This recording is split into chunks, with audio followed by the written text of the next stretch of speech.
आप किसी ग्रुप में हो या आज़ाद उम्मीदवार हो? मैं आजाद उम्मीदवार हूँ। ठीक है। आपसे बात हुई थी, आपने बोला आजाद उम्मीदवार, सही हूँ मैं? आज़ाद उम्मीदवार ठीक है, ऐसे बात हो जाती है, लेकिन कभी इमरजेंसी हो जाए तो फेसबुक पे जाके बता दें। ऐसे आज़ाद जी। उम्मीदवार जो लोग हैं, अगर कोई हम्म। इमरजेंसी हो जाए आज़ाद उम्मीदवार को जो व्हाट्सएप ग्रुप्स में नहीं है, तो हम्म।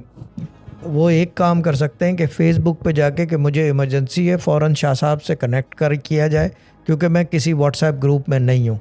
तो वहाँ का जो है एडमिन असिस्टेंट है वो फ़ौरन कनेक्ट करेगा। और वो फ़ौरन का मतलब फ़ौरन, क्योंकि आज आपके सामने हो गई ना एक एग्ज़ाम्पल, या मज़ीद एग्ज़ाम्पल्स देखनी है तो वो भी अभी 1-1.5 हफ्ते में ऐसे एग्ज़ाम्पल्स भी बना सकता हूँ। बट फ़ौरन का मतलब फ़ौरन, I am sleep, I am awake, that is not your problem. आपको मेरे को कोई वो नहीं है, यानी कि कोई मुझे खुश करने के लिए जगाना और सुलाने से कोई फ़र्क नहीं पड़ता, ठीक है ना। ये चीज़ है, तो वो उधर से वो फ़ौरन कनेक्ट करा देंगे।